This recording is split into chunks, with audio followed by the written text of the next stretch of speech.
Devonta Maxwell wasn't on the field. Is there a reason behind that? Yeah, a lot of those personnel decisions, who's playing, who's not playing, the Shrine Bowl handles. So we're very, very appreciative of the opportunity to come out here and coach these guys. And we just coach the guys that Eric's done a great job of scouting and getting out there. I think it's lost, how much time goes into, all these All-Star games trying to find players.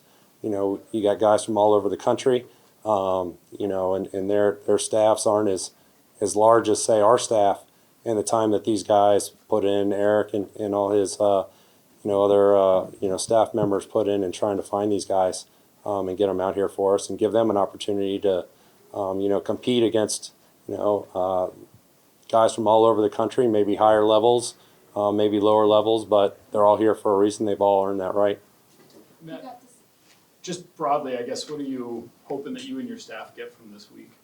It's great. We're here every year regardless. Having our staff be available, get to learn these kids, really drill down, spend so much more time with them, meeting settings, really, how much can they handle?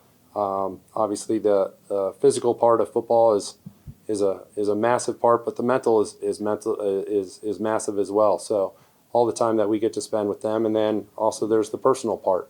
So we get to really kind of see them more in a natural setting, more relaxed, with their teammates. Being a good teammate's really important to me. It's really important to our organization. See the guys who are good teammates. See the guys who, all right, these guys have all just come together. Well, who's risen as kind of the leader of a group? Sometimes that happens pretty quickly, and hey, that guy's got to really have something as far as leadership qualities that these other guys who are, the top of their groups from their schools, respectively around the country, why they gravitate into that guy. So, and then, conversely, you got the good and the bad with that. So just being able to observe all that is tremendously beneficial. When you see the increase in the number of players in the portal, does that affect player development? Yeah, I think you could probably look at it as good and bad. So, a guy who, would Brad Johnson have been at Florida State all those years? He probably would have been starting somewhere else. Our organization was fortunate enough and did their homework and found Matt Castle. Matt Castle probably doesn't sit at Southern Cal for all those years. So, gives guys a little bit more of an opportunity to go out there and compete. I know it's hard for all those colleges, all those college coaches. We try and keep up with it as best as we can, but you can look out there and, there's countless number of players. He's from this school, he was at that school. He's from this school, he was at that school, and he was at that school. So, we keep up with all that, and really it's just another group of coaches, support staff from different schools, get their opinions and their input on a prospect.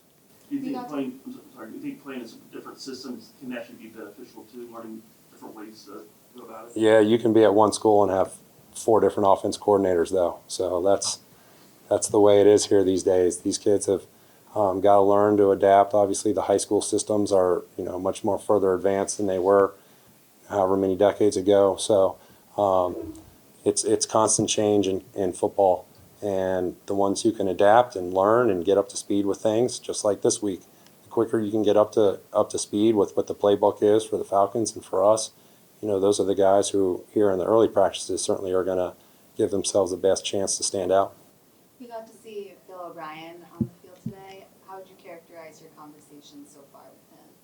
With Billy O, my first year coming in, I was able to spend some time with Billy O. So, we go back a little bit of a ways, and then, with him being in college and, me visiting Alabama, I've been able to, kind of rekindle a little bit of that. But it's great to have him on board, and all our coaches are out there just trying to get these guys ready for this game Thursday night, and look forward to seeing what they can do. How does having a new offensive coordinator and potentially new offensive scheme affect your approach or your role this offseason? Yeah, we're just really trying to go out there and beat the East team right now. So we got a long ways to go before that happens. Just trying to get these young men out there that Eric's put out there, the best chance to succeed and really hopefully prepare them. This is a great opportunity for them to try and get to know a little bit of a pro system, a pro coaching staff, a pro way of going about things.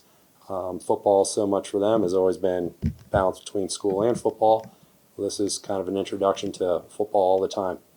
What have When been you your say- thoughts on Las Vegas as a host city so far, and how it's become an NFL city as well? Yeah, it's hasn't been too kind to me so far. So trying to get out of here Thursday night with a win, that would be fantastic.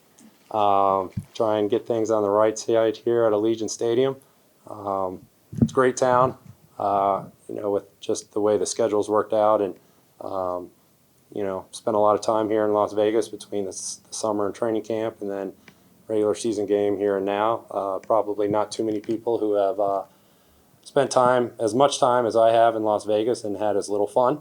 But this is fun out here, seeing these guys run around, and Eric and the staff have done a great job between the accommodations and quick 10-minute drive or whatever it is to get over here. So really happy to be in Las Vegas. When you say you're looking for a good teammate is important to you, what kind of traits do you look for in such a short week that kind of still stand out to you? Yeah, I mean, certainly a guy who's got some, these games are tough. All these guys are used to being starters, and you got to have a little bit of unselfishness to, a lot of these guys are 4-year starters. Some of these guys have started every game of their college career, and now they're the third Z. So how do they adjust to that? Can they still go about things the right way? Everything's not going to be perfect, and look, when they get to the NFL, they're going to have to go through that adjustment as well.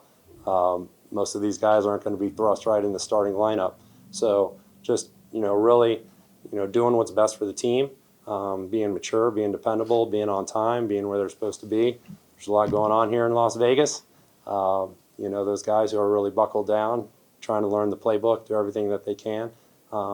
It's not just the team's performance. I understand that this is very much a kind of individual game, but we want to look as good as we can as a collective group. Thank you, man. Appreciate it. Thank you, guys. Appreciate it. Thanks for being here. Thanks, Eric.